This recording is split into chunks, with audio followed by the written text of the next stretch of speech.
And the latest, on the 1st of January this year, 1989, 1st of January, Danny Bental, a Jew, described as a reservist in the Israeli army during his latest tour of duty in Gaza. This Jew, he is serving in the Israeli army. During his latest tour of duty in Gaza, reports in the Star again. This is not a Muslim newspaper. They refused to put our advert a second time because of the Jewish protest. We wanted to repeat our advert, they stopped it. They said, no, our Jewish customers, they don't want us to have that thing in. That Star reports this young Jew talking. He is a journalist. He says, the Palestinian state already exists. The state of Palestine already exists. Let there be no mistake about that. It exists in Jabaliyah and Shati, in the mosque and in the mind. In the mind of the people, this Palestinian state is there. It exists. Judging by the proliferation of Palestine Liberation Organization flags in Shati, we have already begun to lose the battle for this square mile of Eretz Israel. This is the start. That first battle says we have already started to lose this battle for the first square mile of Israel is already gone. He says a sort of status quo has been reached. They have nothing to lose. The Palestinians have got nothing to lose. From this point on, life is cheap. By God, life is cheap when you know what you're fighting for. They are fighting for their independence, their national identity, their pride. He continues, for all the fear we inspire in the local populace, we no longer maintain absolute control over their lives, no longer maintain absolute control over their lives. The symptoms of eventual defeat for the Jews are already obvious. Who is he? A self-hating Jew, an anti-Semite. Say so. I want the guys who can say, look, this guy's an anti-Semite. He is a man serving the Israeli army and reported in one of the most leading newspapers of South Africa, the Star. Not in a Muslim newspaper in Saudi Arabia. He says, he continues, we catch a rock-throwing child throwing stone, probably no more than 12 years. No more than 12 years old. In his eyes, I detect a certain pride behind the fear of what is about to happen to him. Soldiers start shouting, hit him, smash his head in, break his arms, so he won't throw stones again. Teach him a lesson. He continues, this from soldiers who only days before had been law-abiding and God-fearing citizens. This from people, days before, God-fearing people, law-abiding citizens, and God-fearing citizens of the state that was created in order to shelter Jews from exactly those sentiments. Why was, they say, why did they create Israel? Because they were being persecuted by the Christians. For 1,000 years, 6 million Hitler destroyed. They wanted a refuge to protect them from all these, he killed the Jews, Christ killers. They killed our Lord, and they burned them, they raped their women, burned their homes. They wanted refuge and they got it. God gave it to them. Now, so these are the very people doing this.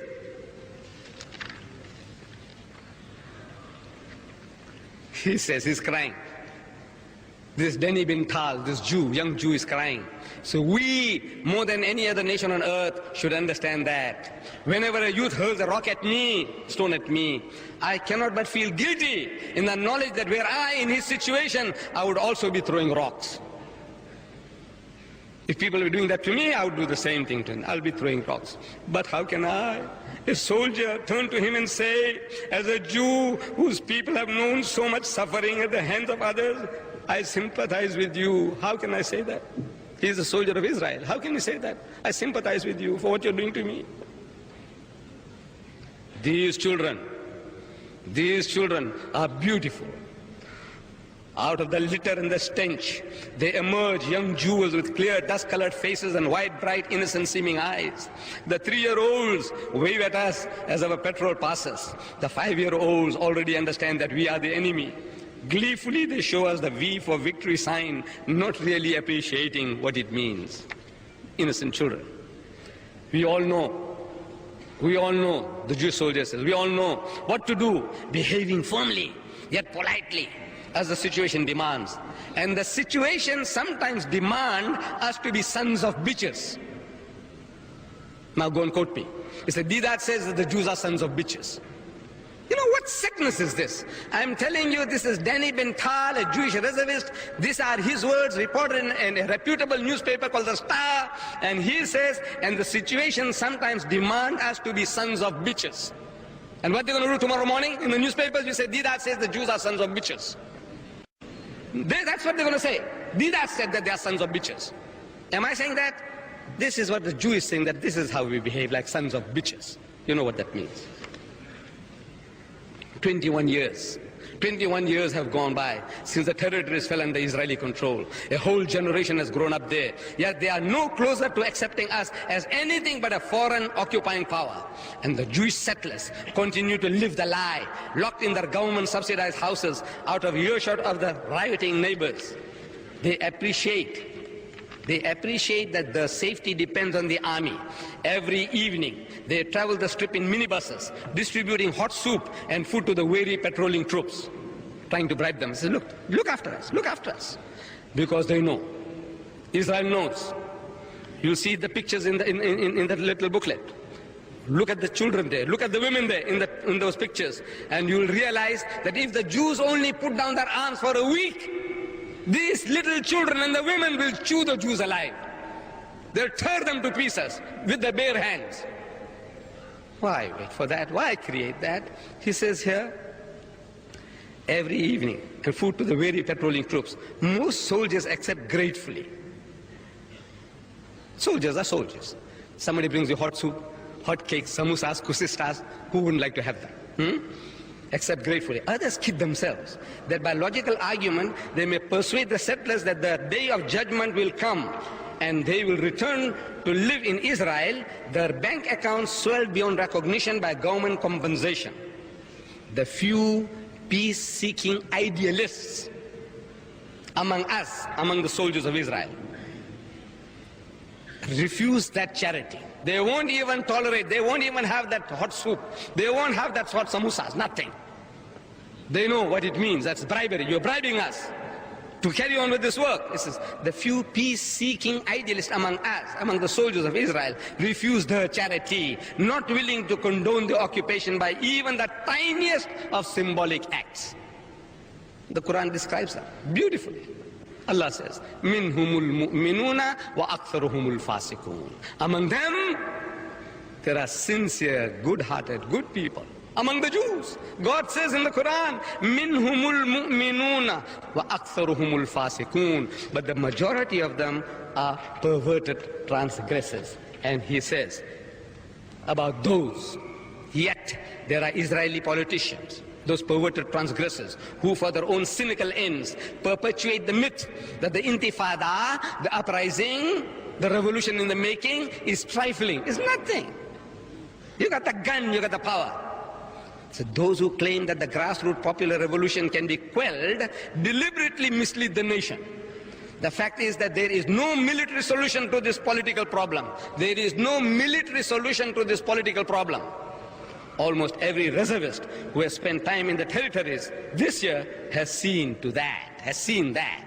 There is no political solution. There is no solution with a gun.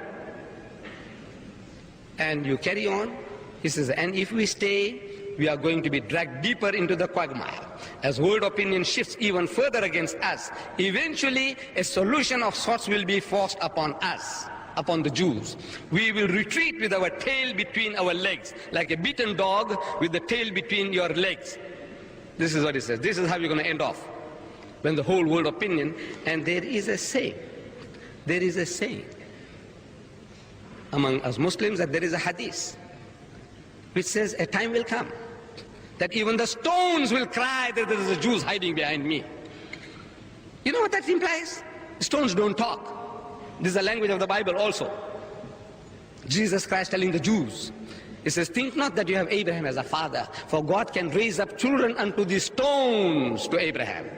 Stones means this rubbish, heartless people, backward, barbaric people. Out of them he can create people who can represent the message of God.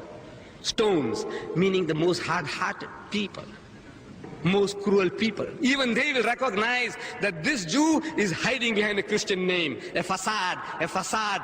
Get him, get him, get him. I said, why wait for that? Why not come right with God? Come right with the people, do justice to them. They are only asking for justice. Anti-Semites, again and again, anti-Semites. Max I. Dimont, Jews know. An erudite Jewish historian, Max I. Dimont, in his book, Jews, God and History, on page 205, he says, today the Arab world is arising from its slumber. I say thanks to you Jews. If the Arabs can use the Jews to hoist themselves out of the abyss into which history has hurled them, they can be blamed no more than other nations which are playing similar power politics. It is up to Jewish leaders in their own national self-interest to convince the Arab leaders that the Arab world can achieve its legitimate aims with the friendship of the Jews as in days past. Astute statesmanship can relax the present Israeli-Arab tensions because they are not caused by deep-rooted racial and religious antagonisms, but by temporary political expediencies. History has shown, concludes Max I. Dimont, history has shown that Jew and Arab can live together without strife and with mutual profit. And Rodinson, another leading Jewish writer, I say cry with Rodinson. Rodinson is crying. In his book, Israel and the Arabs, this Jew is crying, Rodinson. But for one thing, they, the Israelis, cannot be said to have a historic right to a piece of territory because some of their ancestors supposedly inhabited it 2,000 years ago. For another, they ought to recognize that they have done a considerable wrong to another people in depriving them of rights at least as great as their own. The bitterness felt by the people to whom this wrong was done still persists. And as long as it does, the rights of the Israelis will remain purely hypothetical. They can only hope that the Arabs will one day recognize and accept them. Only then will the rights become real. The Arabs too have rights. In many respects, they may justifiably be held to be greater than Israelis. The Arabs of Palestine have the same rights over Palestine territory as the French exercise in France and the English in England. These rights have been violated without any provocation on their part. The wrong done to the Arabs by the Israelis is very real. The Jews say anti-Semites. Moses is an anti-Semite. Believe me. Moses says, you behold a stiff-necked people. So you Jews, you have been rebellious against the Lord since the day I knew you. Read Isaiah, read Amos. Yeah, Jewish prophets, what they have to say about you? Are they all anti-Semites? They hate you, or they hate themselves? What have you done? My dear brothers and sisters, there is a chance. There is a growing number of people among the Jews who realize this. As Brother Paul Finley has pointed out, Israel Saab, people like him. There are others, like Benny bin Tal, like Henry Casio. There are people among the Jews who are crying about the injustice, that you are worse than the Nazis. You're doing things that what the Nazis didn't do to you, you are doing to these poor Palestinians. And this is, as soon as the world opinion, the world is realizing, yeah, everybody is not asleep. They're knowing what's going on now. Day by day, more and more things are coming in the news. Daily, they're killing little children. Little children are being killed daily. This is the fate in the Times Magazine, the weekly news magazine, international. We read there, the Palestinian question. I end with this. So what manner of man would retaliate against a stone-throwing child by shooting him in the back as he ran away? What kind of people are these who would shoot a stone-throwing child by shooting him in the back as he ran away? What manner of government would retaliate by fining already poverty-stricken parents $1,000, demolishing their home and confiscating their meager possessions? What manner of people are these arrogant settlers who think they have a God-given right to commit such atrocities and still cry for more? What manner of people are we that we permit our government to give away billions of the American taxpayers' dollars to Israel every year, enabling it to continue to subjugate the Palestinian people? What manner of people are we, the Americans? This man is an American, Alice F. Smith from Santa Barbara, California, in the Times Magazine, February 20th, 1989.